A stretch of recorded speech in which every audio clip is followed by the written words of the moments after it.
Welcome back to Capitol Square. Our newsmaker this week, United States Senator George Voinovich. Senator, let me ask you, was it frustrating in the years when Republicans had the White House and the Senate? Recent years, 5 years ago, when you had President Bush and you had Republicans in the Senate and the House, and yet the federal government grew, domestic spending increased, those deficits went up. Looking back, was that frustrating? The party that has now championed and kind of come back into power on this anti-spending and anti-government. The fact is Republicans controlled Washington for a number of years, at least a few years, and we didn't see any backward trends, if so to speak, during those years. I'm not sure that, the whole picture is not been told here.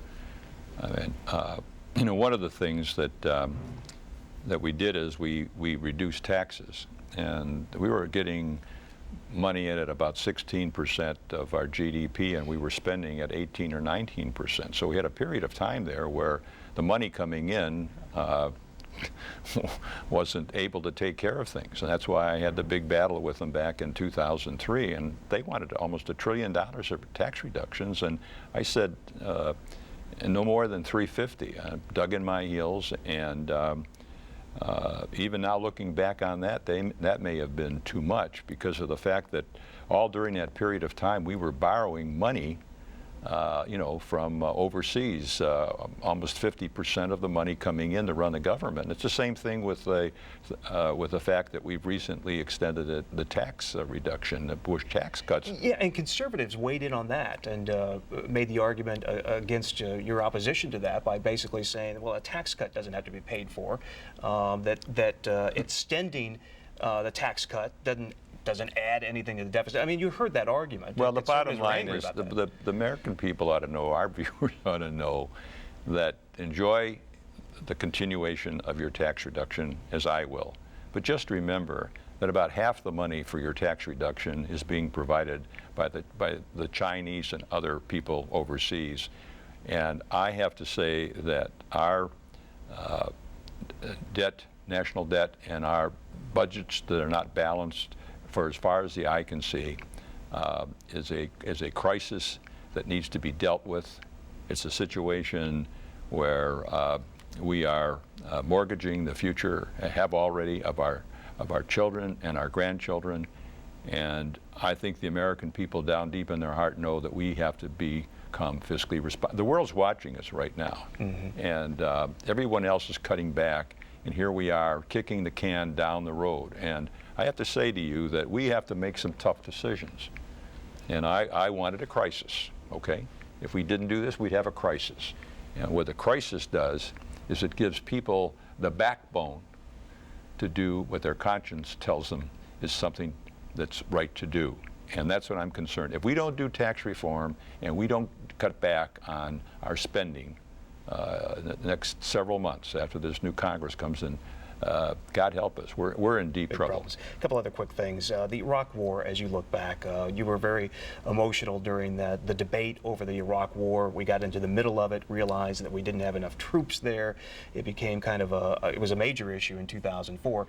Looking back, were we right to go in, or was that still an error to use 9/11 sort of as a trigger point to go into Iraq? Well, I think that's debatable, and that's something I'm going to be thinking about as I'm going to try and write a book, and I'll have a chapter on about the Iraq War. I think that one of the things that we should have done is had a lot more information before we did it. I think that what we should have known is that if we did what we did, that we would change the whole balance of power there, because you see, Iraq kept Iran at bay. And then we also should have realized that they'd have a revolution to a degree, because the minority Sunnis were controlling the majority Shiites. So you'd have that internal, you remember what happened, the killings, the bombings, the explosives, all the other stuff. And then Iran is out there growing and growing, whereas before that time, Iraq was the balance. They had been at war with each other all during the 80s.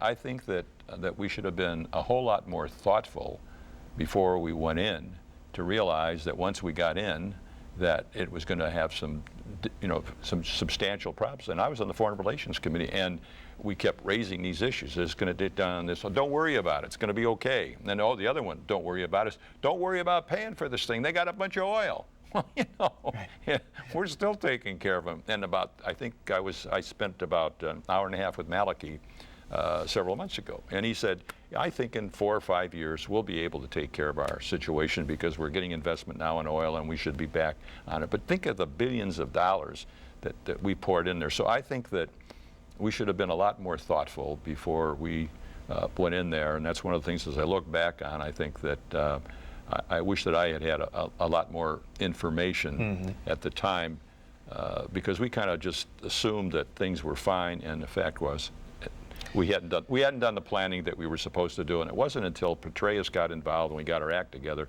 that things. But that should have had. What I'm saying is, a plan should have been better laid out about what we were going to do before we went in. Senator, the Republican Party of the 1980s, Ronald Reagan, he carried 49 states. With a broad coalition of moderates, conservatives, blue-collar Democrats. Seemingly, the Republican Party has has begun to shrink. And there was this term that kind of came up, RINO, Republican in name only. Yeah. When you hear that applied to you or other moderates in the party or those that simply disagree from time to time, what does that say about the future of the Republican Party in your view? Well, I think that you go through these periods, and I think that we've elected some terrific people. One of the things I feel very good about is that my successor is Rob Portman. Rob's very conservative, but he's moderate.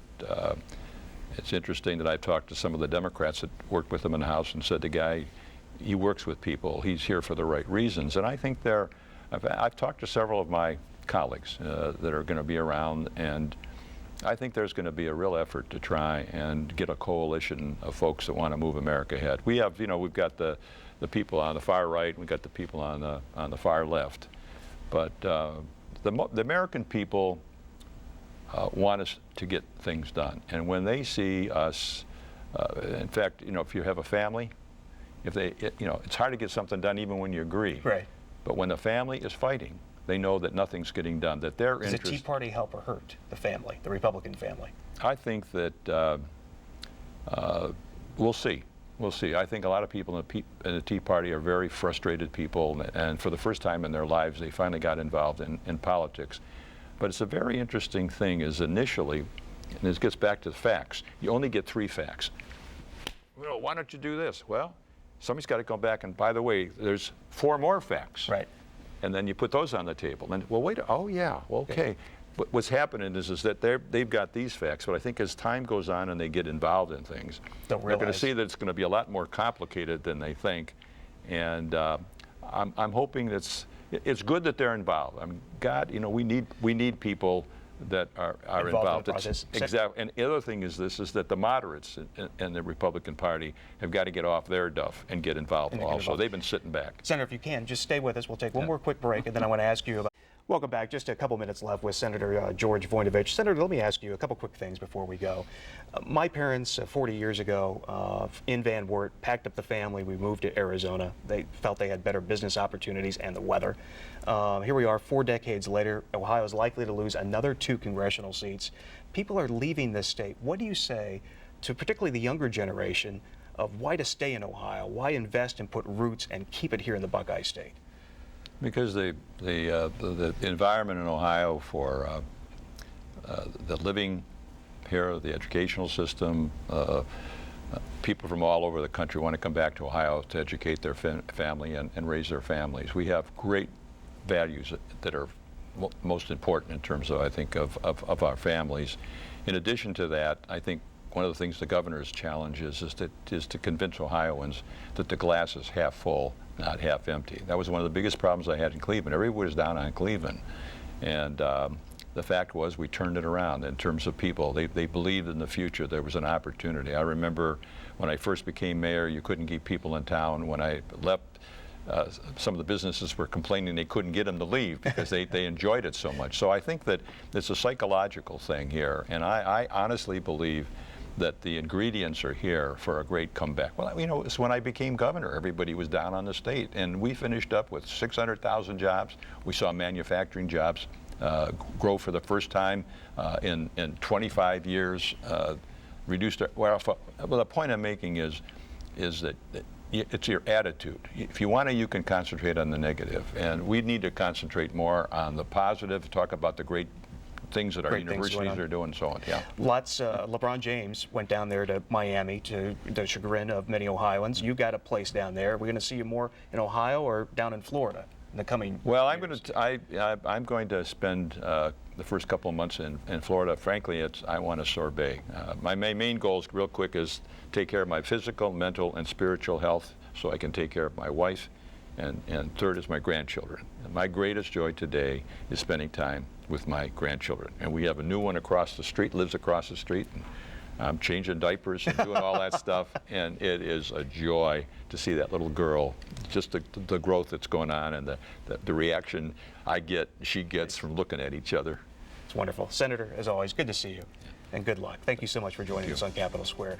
And thank you for tuning in. We'd certainly like to hear from you. You can always email us here at onntv.com or follow us on Facebook and Twitter. Take care, everybody.